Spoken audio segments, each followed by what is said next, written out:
Hello, and welcome to the Uncharted Way podcast, where we dive deep into the profound stories of ordinary individuals navigating their destinies in a ways that society seldom allows.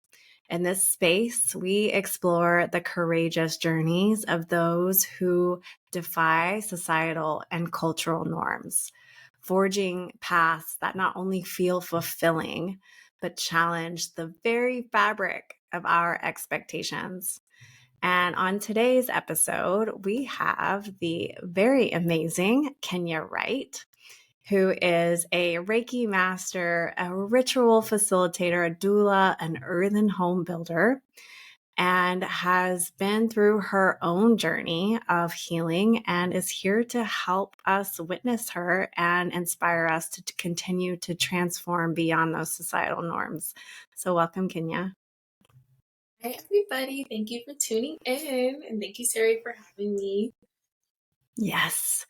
So, Kenya, what would you say? We're just going to kind of go ahead and dive in right here. What would you say along your path to kind of get you to where you are right now? Like, what was like some major hurdles that you had to overcome?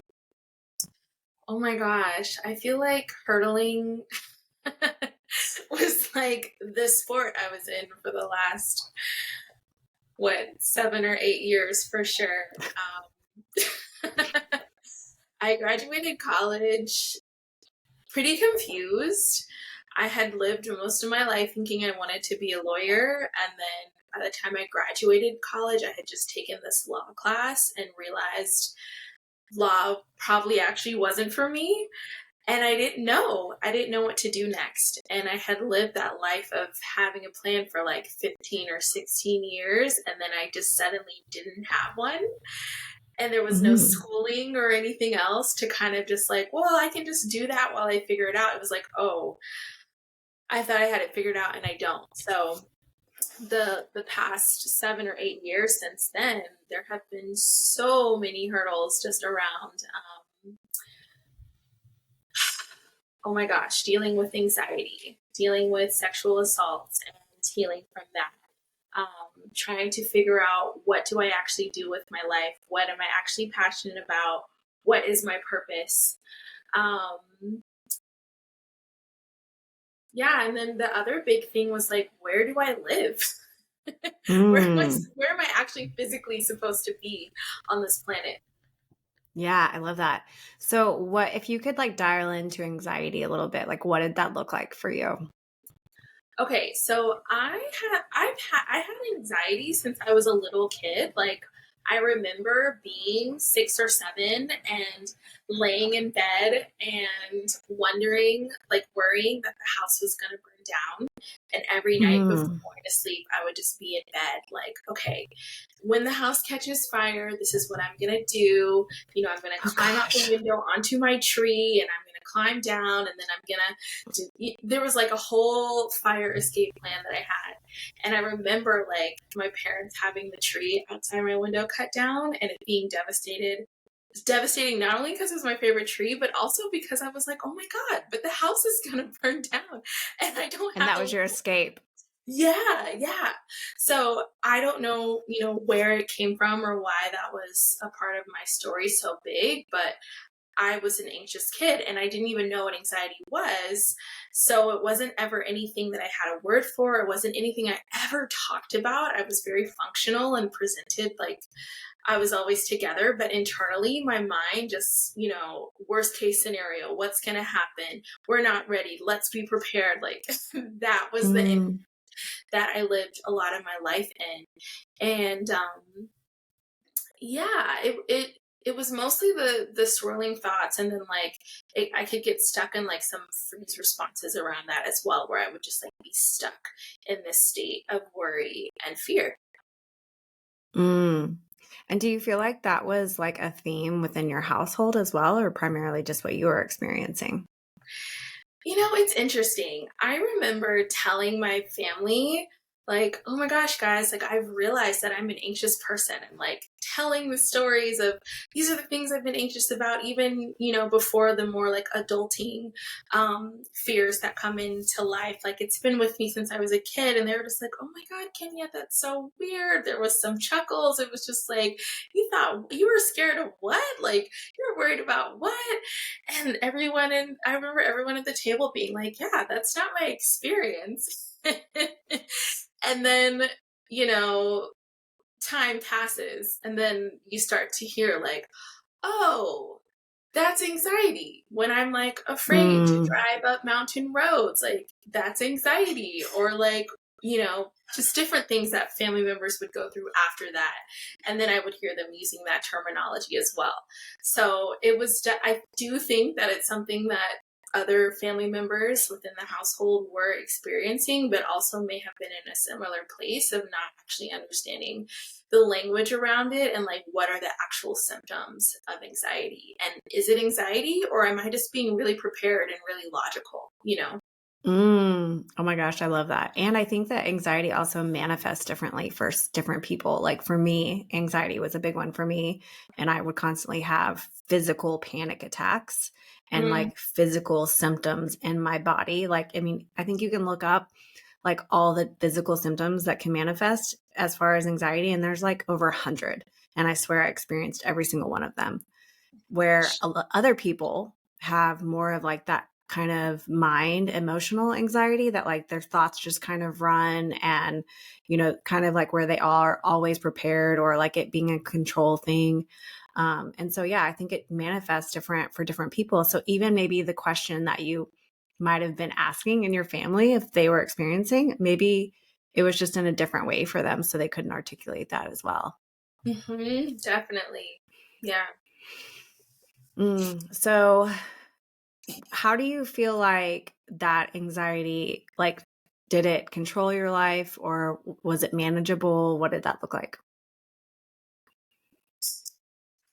Well, what I would say, it's really interesting because I think in this world now, a lot of people are starting to understand concepts like manifestation, and like having the frequency in your body before you actually get to experience that thing that you want. And what's been interesting about my journey is I feel that anxiety contributed to so much stress and so much overachieving. Um, but it didn't actually, a lot of the times, block me from having what I wanted. It was more just that the experience in between, like realizing I had a dream and then actually realizing that dream, would just be Mm, way more stressful and difficult than it needed to be. And when you ask that question, like I think about when I got into college. And it was just like, okay, like I don't want any loans, and this school is really expensive. I went to an Ivy League school, Brown University in Rhode Island. Like the school's wow, really I didn't even know that about you. yes, yes. So that's a school that I went to, and I knew that was my first choice. And I was just like, okay, I don't want student loans, and I know that my parents can't afford this out of pocket. It was like $50,000 a year, close to 60 some of the years. And so I was like, okay, like I need scholarships. I need scholarships. I need financial aid. I need to be like prepared to receive the best package ever. And I literally treated it like a full-time job of applying for scholarships. I applied for like 42 scholarships. Okay. I ended up getting eight Wow. or nine. Yeah. But it was like 6 or 7 months of just like in my free time, the little that I had, because I'm still doing all the honors classes and all the other stuff to be worthy of a school like Brown. I was spending my evenings writing these Mm, scholarship applications. And I remember everything being due for the actual college application. And I submitted, some of the schools, everything was on time. And then I had applied to Cornell University as well. Okay. And I go to submit the application. And I realize I had the wrong date and I was a day late. oh no. Yes. So I was a day late to applying to Cornell University, and I was just like, oh my God, like I've messed this up. I've ruined it. But like the portal was still open. So I still just submitted the application. I was like, oh my God, maybe no one's gonna know. Maybe no one's gonna know and they're still gonna read it and I can still get into the school like and have a chance. So I submit the application and I worried about this every single day until I heard from the school. Mm, And it got to the point where it was like a week before I ended up hearing from them, I sent an email just being like, I just need to know, like, did you mm. actually read my application? Or like, The I know I submitted. anticipation. Yeah. And I was just like taking myself through it. I had all of these stories about how like basically my life was over because I was late submitting to the school that wasn't even my first choice, by the way. And then what ended up happening, and this is like this thread of grace that I have experienced in my life, like that ended up being the first school that I heard back from. And they sent me, like, they mailed me a letter before the actual acceptance letters were going out, like a month later. So I got the news from them early and it was a yes.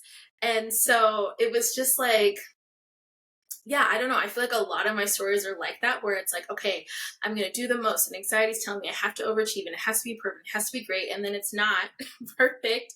And then I'm so worried about it, stressed about it, hard to sleep Mm, about it. And then there's this grace where it's actually okay, and whatever it is that I wanted ends up happening, or some version of it. mm. So, what would you tell that version of yourself now if you gave her some wisdom? I would tell her all about nervous system regulation. I would tell her to touch some grass. I would tell her that you are enough and you do not have to kill yourself or just like stretch yourself physically in order to be worthy of what you want. And that I know it's like torture having to wait to see what's going to happen, but like you are a miracle maker and that's just going to be proven to you time and time again. So it's okay. It's okay. Mhm. Just regulate. It's okay. Oh. And do you think that she would even know what nervous system regulation is? Well, no, like I would explain it to her. If I said regulate your nervous system, she'd be like, what's that? So, for maybe some people that are listening that maybe don't know what nervous system regulation is, could you give us like a quick synopsis of Yeah. your version? So in our nervous systems, which, I'm not a scientist, so this is not going to be perfect, but I think you'll understand it. So in our nervous systems, we have two systems that are running, okay? There is the parasympathetic and there is a sympathetic nervous system. And the parasympathetic nervous system is like, that is our nervous system where our nerves get to just like rest, relax, digest. It's like the slowing down, very feminine essence side of our nervous system. And then there's the sympathetic nervous system, which is like active. It is fight or flight. It's like, oh my gosh, if there's an emergency, this is the side of our energy in our body and our nerves that gets activated to protect us, to keep us safe. And when we are healthy and balanced, that sympathetic, like active fight or flight side of the nervous system is only being activated when we actually need that safety, when we actually need that protection, when we actually need intense direct action. And then the parasympathetic is more the majority of the time, right? All the time that we're asleep, all the time that there's not like a tragedy or emergency happening within our day, we would hope to be in the parasympathetic nervous system. And so, what's been happening, and I believe it's still increasing, that the majority of humans are living most of their time in the sympathetic nervous system. And it's because of like the way our environments are set up now, and with social media and like all of the triggers and activations that we can experience by learning about things that are beyond our control, and having access to things that are beyond our control. So with nervous system regulation, we want to just bring ourselves back down to that parasympathetic experience of safety and rest. Yeah. And I don't want to get too far off, but what do you feel like have you learned? Like, what is a tool maybe that you use even like on the daily if you notice that you are in that sympathetic nervous system and really want to give love back to yourself and not be in that fight or flight mode? What do you do for yourself typically? Oh my gosh. Well, there's so much. The first is always connecting with nature. So, like, getting off of computers and just actually putting my feet on the ground outside, or, yeah, that's usually what I do. Putting my feet on the ground outside or laying on the ground outside and just allowing, like, the electricity in my body to be grounded by the earth itself, which is really important for our bodies. That can help me to regulate. And there's just like such a multitude of things I like to do. I like to do EFT tapping, which is emotional freedom technique, where you're like tapping the different meridian points on your body. And I'll, watch videos on YouTube where they're just saying beautiful affirmations about what's going on and what's happening, and that helps to calm you down. Someone just told me recently, they were like, oh, Reiki can't help you regulate your nervous system because it doesn't help you to emote. But I actually am somebody who probably 95%. I don't know about that. Yeah, probably 95% of the time when I run my daily Reiki energy healing practice on myself, I end up crying. Like 95% of the time. Like, it makes me cry, or it makes me yawn, or it makes me laugh. Like, I do find that the emotions that have been blocked in my body get activated when I do Reiki. And something that I learned recently too is like actually feeling the emotions that we may not want to can really help to regulate the nervous system, because it stops us from being blocked and like suppressing what's real for us. And I did a study this summer with a bunch of women and femmes, and 46% reported that they had some experience of apathy, of like avoiding whatever is actually real and true for them in their lives. And I think it's that, like, that apathy and the nervous system regulation go hand in hand.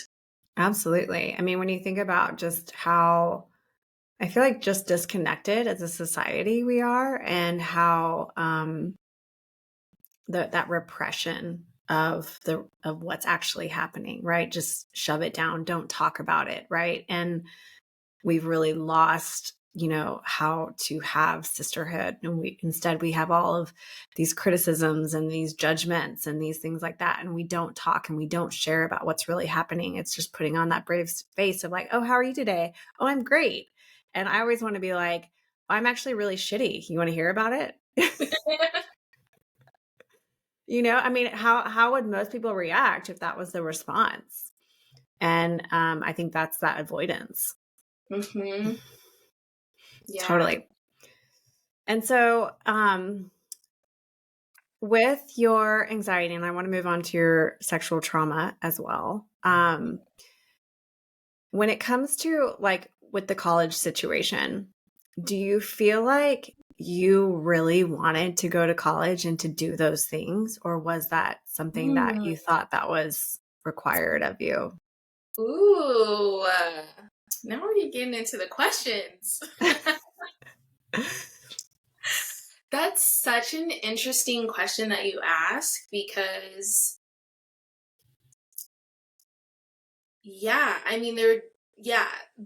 whenever anybody asks me like, do you have any regrets in life? I'm like, well, if you regret something and like were able to go back and change it, then your whole life would be different. I'm very aware of this ripple effect that happens. But my answer to that question is, I wish I had known about taking a gap year. And the reason why is, I told you already, like, I was busting my ass trying to get into the top schools, and I got into every place I applied. Like, I achieved that, but like, man, I was burnt out by the time I actually got to college. And, I went in thinking, okay, I'm doing this for law school. And then by the end of it was like,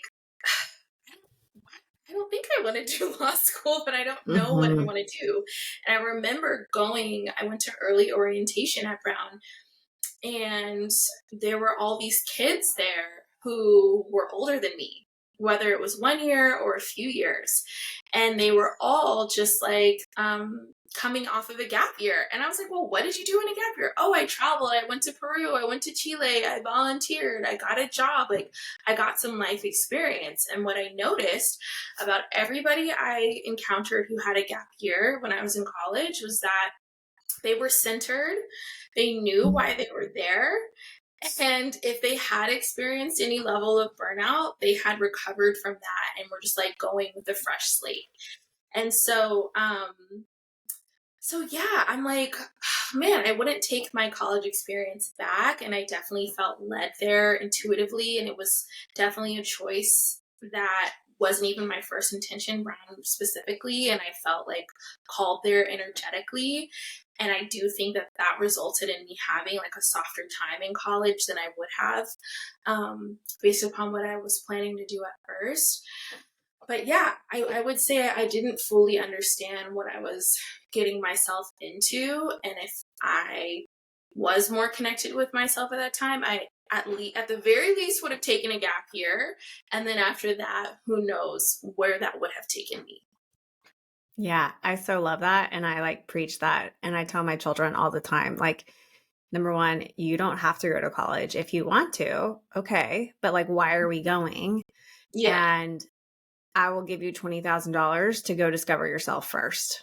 And then you can go to college. Because even, when you think about like the kids that, I mean, at least in my area, I feel like there's this pressure that like you're just supposed to go to college, which I think that is also number one, when you think back into like the 50s and 60s, like most kids weren't going to college, and so we are lucky and grateful in this way that like people of all colors and races get to go to college now. And like, that's a beautiful thing, but it's also like become this like money pit. And most of the kids that like leave college, like struggle to get a job or like don't actually do the thing they want to major in or they majored in.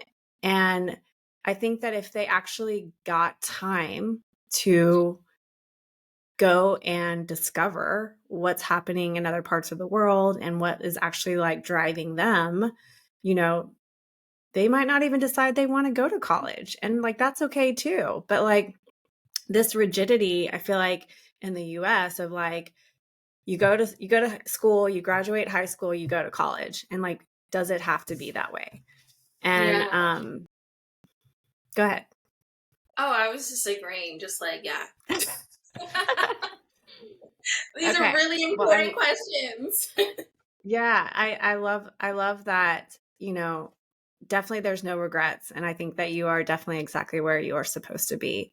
And so tell me a little bit as like what happened after college for you.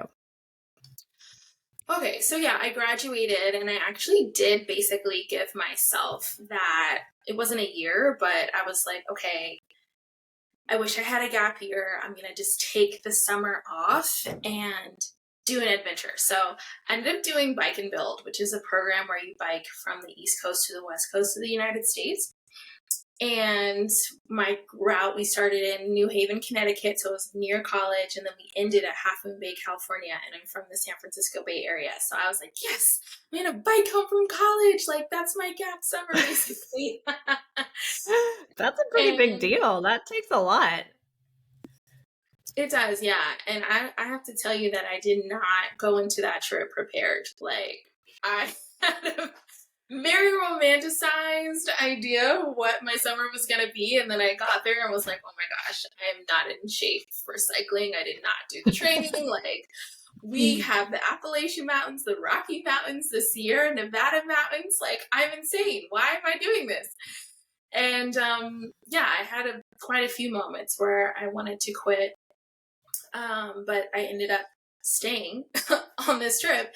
And it was on this bike trip, I was like, okay, I don't feel convinced about law school, but I'm going to still like take this summer off and then like apply for law school and apply for these grants to like pursue this. But I don't really feel solid about it. And maybe on this trip, I'll get some information about what I'm supposed to do. And literally on this bike trip, that is where we went to community rebuilds in Moab, Utah. The whole trip was an affordable housing fundraiser. And so we would volunteer with affordable housing organizations. And I studied entrepreneurship and environment in college. And one of my favorite classes was sustainable design. And I always knew I wanted to build my own house with straw bales. So I'm on this bike trip and we finally get to Utah and we arrive at this natural building school. And I was like, what? This exists? Like, you guys are going to teach me how to build my house? Like, yeah. So that was literally the moment we got there. I was like, this is what I'm doing next. And it wasn't like, okay, this is going to be my career. I'm going to like be building houses for people forever. But there was this like pull of the heart, right? And that's what I listened to in that moment. And now, years later, I am building houses for people with my own company. And on the trip as well, by the time we got to the end, like the last several weeks were my first moments without anxiety. And it was just like I had gotten into this beautiful, like Zen relationship with my bike. Like my bike felt like my home. Every time I got on my bike, it was like, we're safe, we're good. And at that point, I was in shape for the trip and, had good friends and all this stuff. And I remember my friend Maria in particular, we would have these days where we would just ride just the two of us and we basically would not talk. And we rode like the same speed and we would basically just not talk and just like be with nature. And at least for me, the It's internal like a meditation. dialogue, yeah, it was an active meditation. And I didn't know anything about active meditation. I only knew about like classic sitting still meditation, but I would just be on my bike and it would just be like me and the earth talking to each other. And the thoughts I would have were just like, oh my gosh, I get to do this. Oh my God, I'm so grateful. Oh my God, I love the earth. Oh my God, the earth is so beautiful. Like, thank you, earth. Like, it was just like gratitude affirmations or no thoughts at all, no anxiety. And like I remember at that part of the trip too, when we had about 2 weeks left and people started asking like, oh, what do you want to do when you get home? Like, what do you want to eat? Or like, what's going to make you feel like, something that you've been missing out on this trip. And I remember that it took me the whole 2 weeks of the trip that were left to even answer that question because I wasn't used to thinking or making decisions other than just like following the directions on our bikes. So, so it showed me that I was capable of living without anxiety and that I was capable of active meditation and that I was capable of living in a bliss state. And I had no idea that that was possible. And I do feel that in my later years after that, just like with my healing journey and with all of the things that I've learned and I'm practicing now, I didn't go into it with this intention of like, oh, this is going to bring me back to that state. But there was a moment where I woke up and I was like, oh, I don't have anxiety anymore. Oh, I do have these bliss states that just happen for like weeks at a time. And like, that's cool.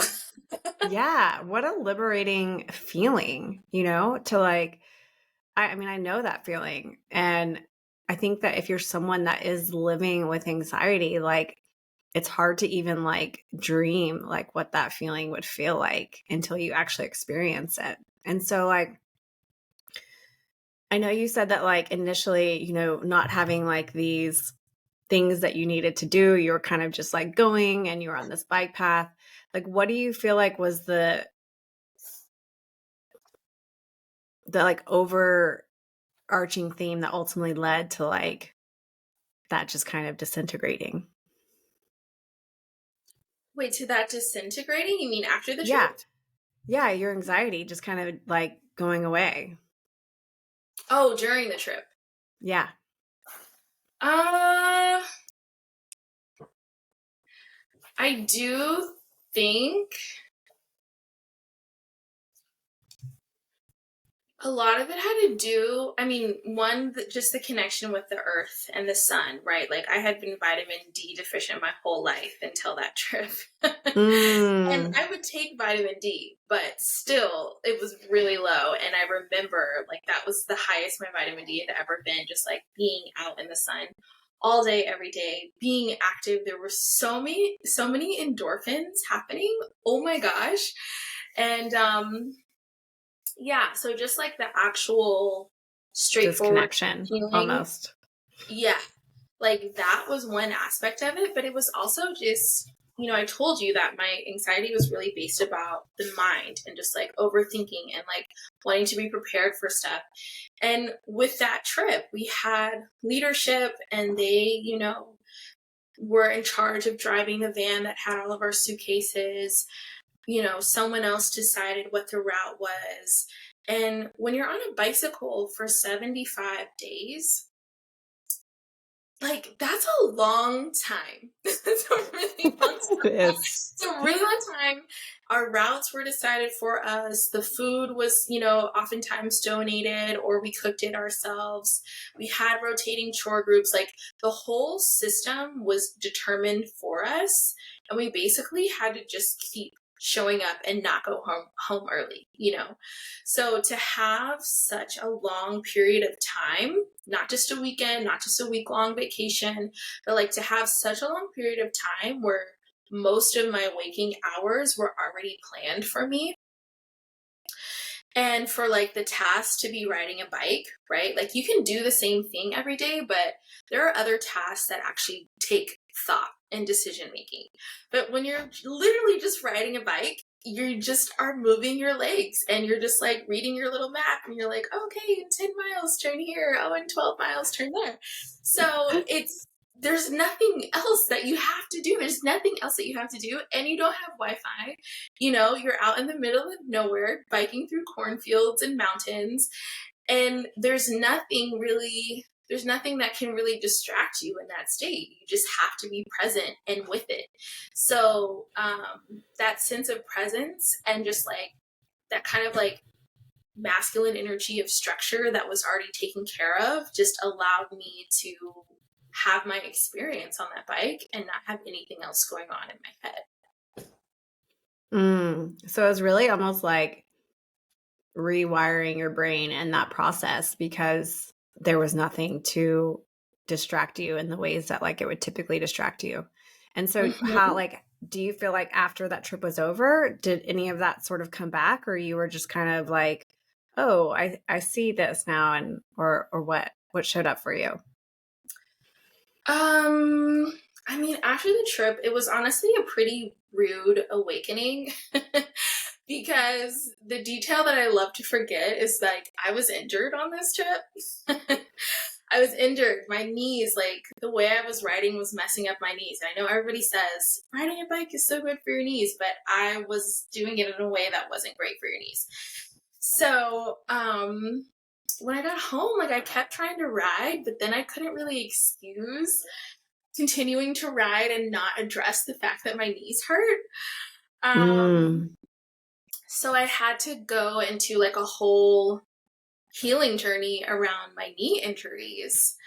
And it took a really long time. And that was like really depressing for me to go from like this thing that I loved and this thing that I was doing every day to then not being able to do it basically at all and just like having a more stagnant lifestyle. And that was happening at the same time that I was supporting some extended family members through something that was like really difficult um, for them. And so it was like this crazy juxtaposition of like active and not a care in the world to like now I'm like in the middle of this serious situation that's bigger than me that I can't actually fix, but I'm still here in it trying to do my best to help. And I'm like recovering from this injury.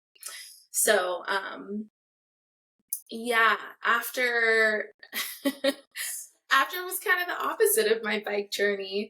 And there was this question of like, oh my gosh, like how or when am I going to get back to those feelings of bliss and like how can I live my life and still be in charge of it, but still have this experience of not having to overthink everything?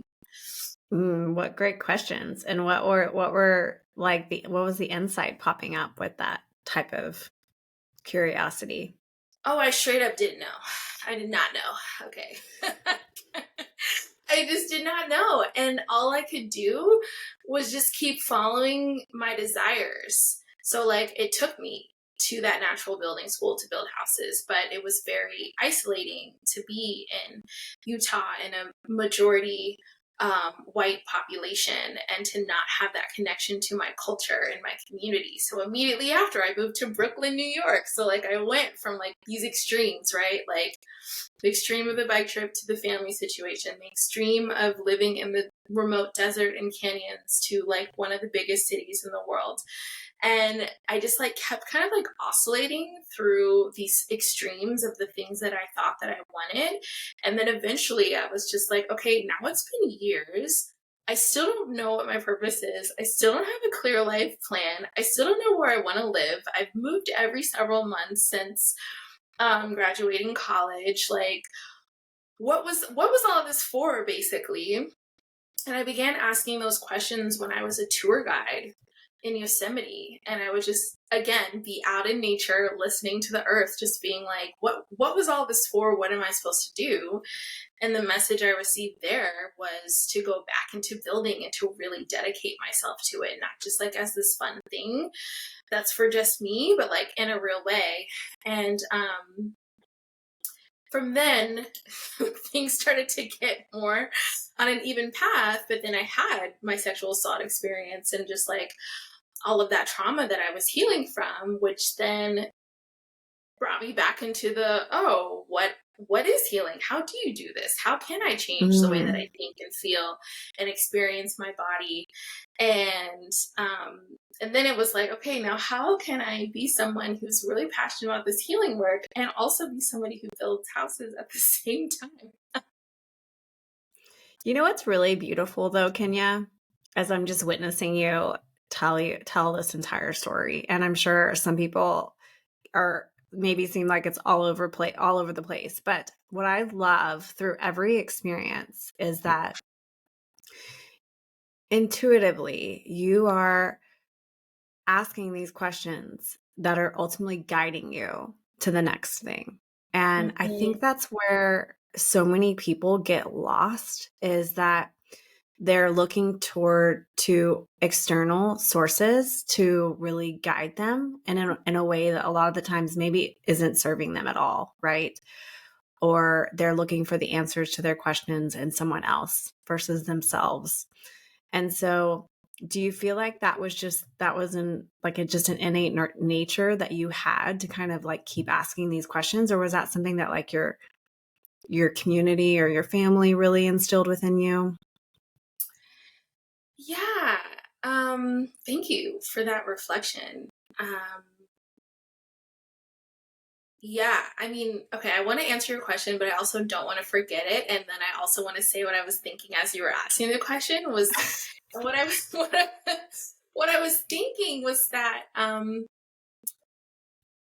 you're so right in that reflection of everything that you said. And it all seemed so unrelated and it all seemed so random. And like I said, all of these extremes, and it was just like, what is happening here?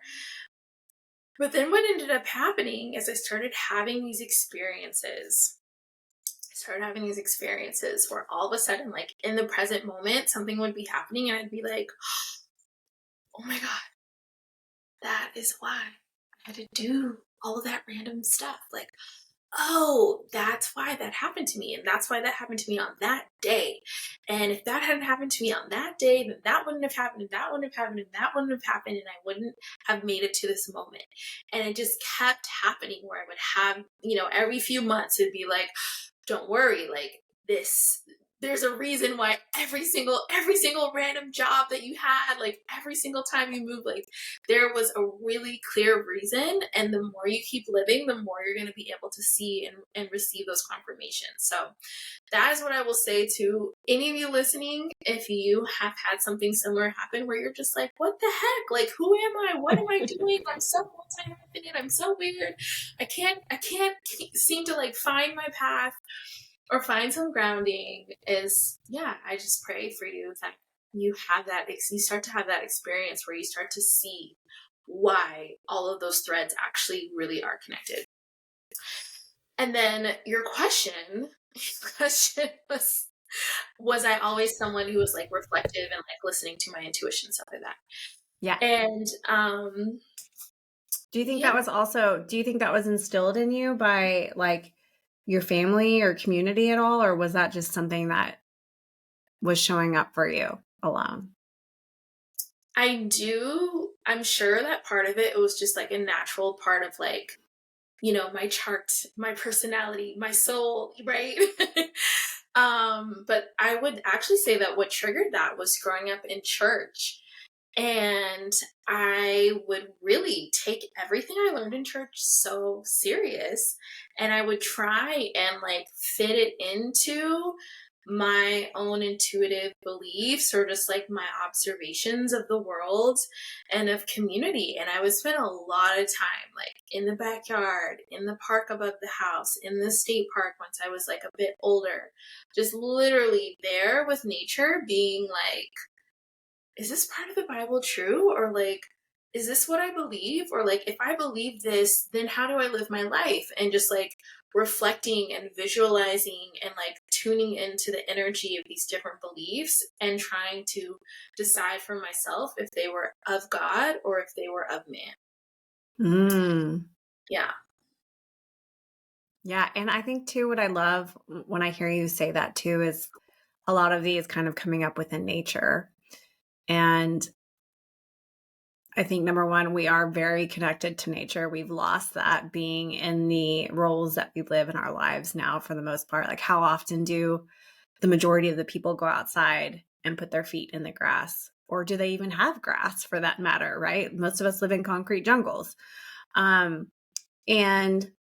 two, I think there's just something to say about when you're in the like quiet, and this could be in nature, this could be in meditation, it could be riding a bike across the country. You know, I think that that's when we allow the space for these insights to really awaken and come up. And when we are so involved, and even probably maybe even for you, like in high school, even getting ready for, you know, college, like being so involved in all the things that you needed to do and having this anxiety, we didn't really create the space to have these insights because those wheels are turning 24/7. And so when we allow ourselves time, whether it be in nature or meditation or a bike ride or a walk in the park, whatever it is, like we give space for that silence so those voices can actually come through. And that would be, if you could give yourself a gift every day, it'd be like, just give yourself at least 5 minutes to go just stare at the grass blades. I don't know, stare at the trees, like something. Yeah. And even as you were saying that, like, I was like, well, what do I do? What's my version of that when I can't go outside or like when I'm not immersed in nature? And for me, it's cooking. I can't tell you how many times I've like gone to the kitchen being like, oh my gosh, like, oh, I'm so tired of working, or like, oh, I don't know if I can take a lengthy break to cook. And then I'll just be preparing, you know, chopping vegetables and putting things into the pot. And then all of a sudden, like, the answers to these big questions in my life or my business will just come through. And I had to start making this reminder to myself that me cooking is creating that space to listen and receive, and to really honor that and to create time for that. Yeah, because there's been so many things where it's like I could not solve a problem until I went and cooked some food and completely released the problem, only to then have the entire download come through. And I think too, like that, just the process, right? Of going through the process of giving yourself time to prepare it and to cook it, and it that being, and what was coming up for me a little bit too, I actually,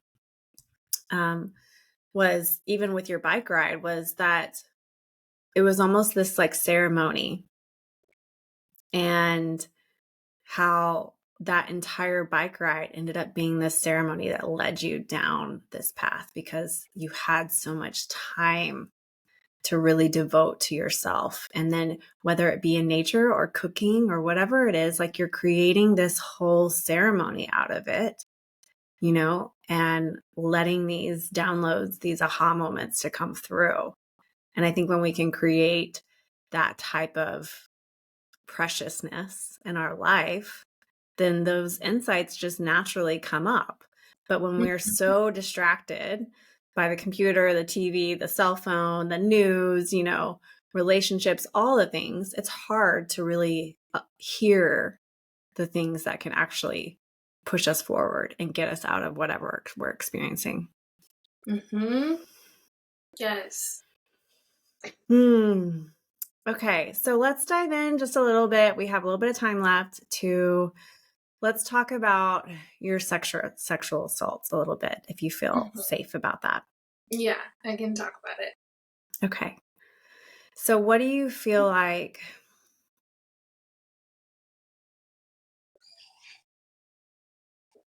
Well, I'll just let you get into it before I start asking questions. Yeah.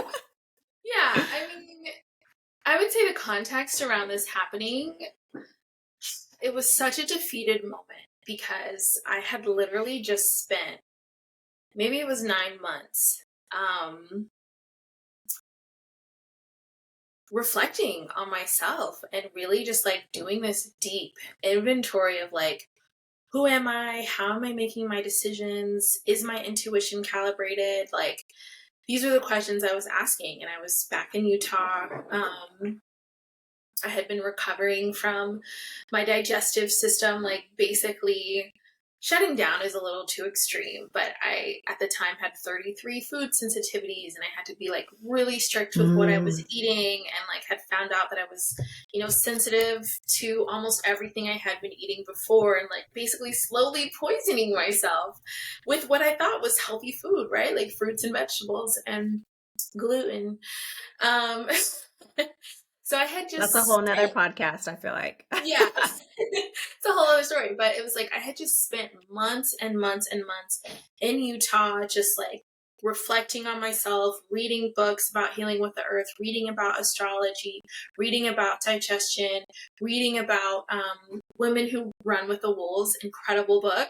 Just like all of the stories about like the wild feminine and the feminine archetype and like how to honor yourself, and like reading these stories and then practicing everything I was seeing in these stories, seeing the results, like feeling so good about myself and just being like, oh my gosh, like I just went in, like I just did all this reflection and all this work on myself and I'm seeing the results and like I'm amazing, I'm wonderful.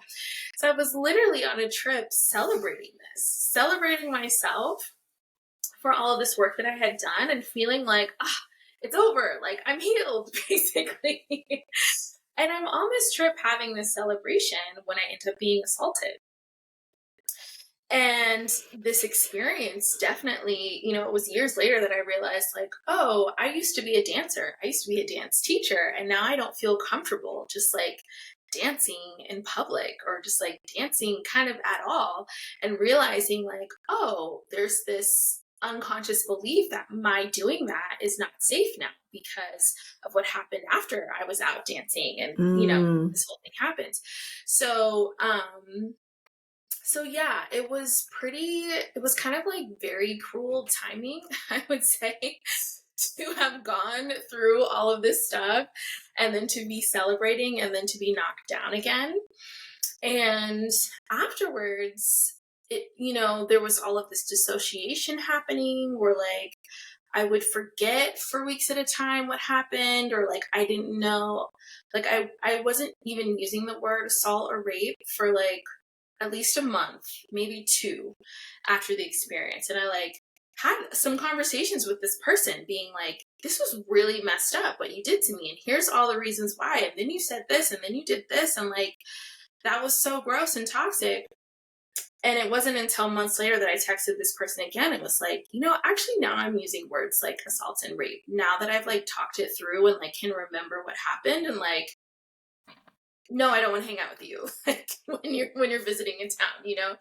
So there was first that like dissociation and not really having a consciousness around what happened. And then after that, it was like, I was so sick again, but in a different way, right? Where now I'm having different types of digestive issues that have nothing to do with what I'm eating, but just like the fact that I'm so in this sympathetic nervous system that I cannot digest what I'm eating.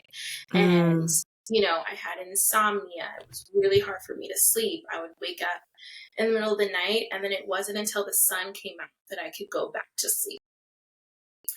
And yeah, I got hemorrhoids after that. And just, if I thought about it more, I could probably think of more of the symptoms, but just like it very much knocked me down. And I had to basically learn way more about actual healing, right? And take classes about trauma and I went to a retreat about trauma healing and using mindfulness to work with trauma and just like understanding what is trauma. Understanding that's when I first learned about the nervous systems was in this healing process. Do you feel like you had shame around that event, being that you felt like you were in this healing place, in this strong place? I mean, I had shame around it for so many different reasons. Not only that, but just like, yeah, I don't know. It's just, yeah, there was a lot of reasons why I had shame from that experience. It was just layers and layers and layers of shame. Um, but then at the same time, it's like, I would think a lot of times when you're ashamed of something, you don't want to tell people, right? Mm-hmm. But like that wasn't really my thing. Like I did tell my parents soon after I got home, and like I told some of my friends and even people I wasn't super close with. If they asked me how I was, I'd be like, well, to be honest, like this happened to me and I'm really struggling to get better from it.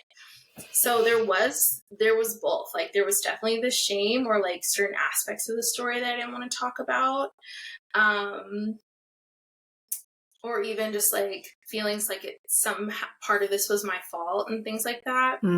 Yeah. Um, but then there also at the same time was a level of openness that I was experiencing too.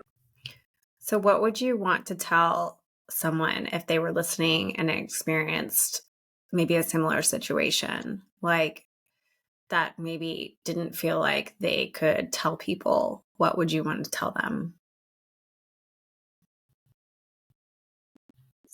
I mean, I would want to tell them that you have to find somebody to talk to.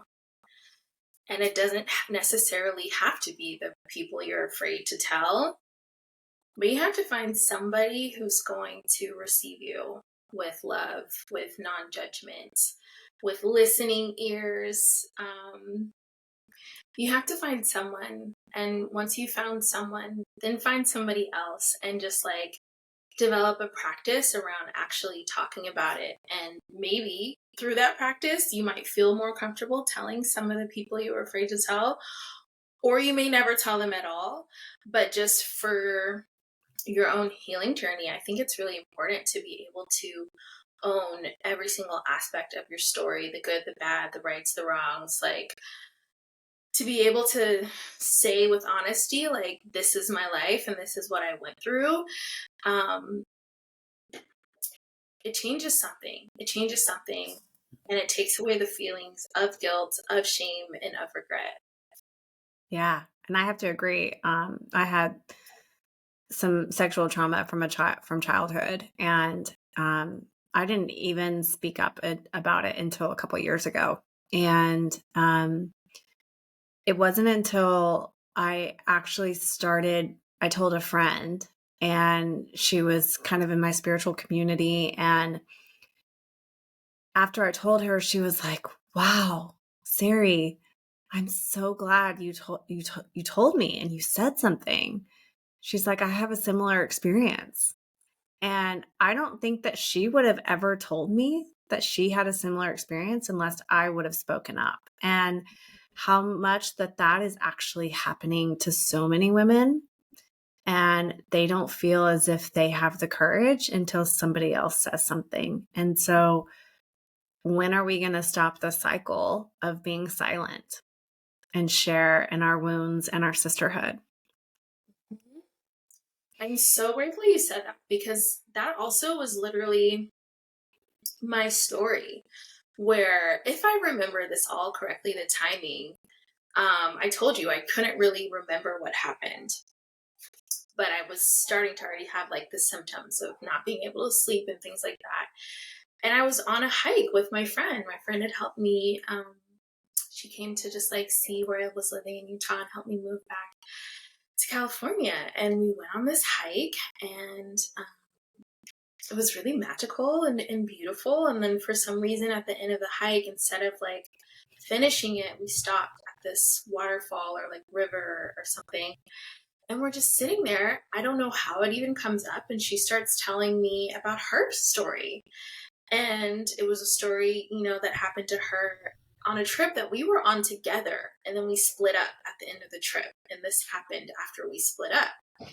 Mm. And for some reason, she starts telling me, and I was just like, oh my God, like, how did I not even know this about you? I was literally on that trip for part of the time. And she's like, oh yeah, I was posting on social, but maybe it had been deleted. And I was like, I missed those posts. Like, I didn't know that this happened to you. And she's describing, the details of what actually her assault was. And then I was just like, so first of all, that's crazy. I didn't even know. Like, thank you for telling me. And then now that you mention it, and now that you're, sharing these graphic details with me, like, that just happened to me. That just happened to me weeks ago. And then I'm telling her what happened to me, and she's just like, oh my gosh. And like, that was Yeah. literally the moment that I realized what happened. And I believe the next day I had already scheduled my very first ever energy healing session. And I thought I was going to want help with something else. But in that session, I ended up kind of really like grounding in the full truth of like, this is what happened to me. And I am in a trauma response right now. Yeah. Yeah. And I think, to all the women listening to this right now, to give yourself some grace that the things that happen to us that we can't control, are part of our healing, part of our journey, part of our path. And does that excuse them? No. But we get to show up for ourselves and our own healing and how we want to move forward. And is that giving justification for us and who we want to be and who we want to become, and let that identify us? Or do we want to break free of it, right? And become the selves that we know we can be, and survive, is not enough. We need to thrive in this world. And that I know how experiences like this can really break a human, and that is not who we are. And whether it's through sisterhood, whether it's through different energetic modalities, whether it's talking to someone, this is also about really breaking through of the societal norms. Because I feel like, when you think of the huge pandemic that happened recently, of all of the women like speaking up that were, assaulted in corporate America and all of these things, and how long it took them and why they felt like they could finally speak up, because other women were doing it. And so if you forever, whatever reason, feel like you can speak up about your situation, you're giving voice to another woman, and that just gets to domino effect. And so to be courageous in that way. Yeah, and it's like, it not only impacts other people, but it also shifts your own perception of what happened to you and like how you are now. Because I can track like the emotional responses I had to just saying what happened to me over time. And now I'm like, oh yeah, like it comes up all the time. I'm like, that's a major part of my story. That was like a major rock bottom moment for me. And I can just say that without necessarily having to go into all of the emotions that were very strong at that time. which isn't to say that I don't ever. I definitely am still doing emotional processing and like ritual and ceremony, and that helps me a lot. But it's like I can just talk about it also. And I can also remember the first time I posted about it on social media and how I had refused to do so. I refused to my mentor. I was like, there's no way I'm ever publicly talking about this. Ew. And then, months later, I was just like, I can't really teach an affirmations masterclass when the reason I got into affirmations was because of my sexual assault without actually saying that that's what happened to me. And so I finally made that post, and I was so nervous. I was so afraid. And, I put the post out. All of the comments were so positive and beautiful. But still, for months after that, I was like, okay, it's probably been up for long enough. Maybe I should delete it. It was just this, like, for months, every day being like, should I delete it today? Do I need to delete it? Like, let me just run it back, right?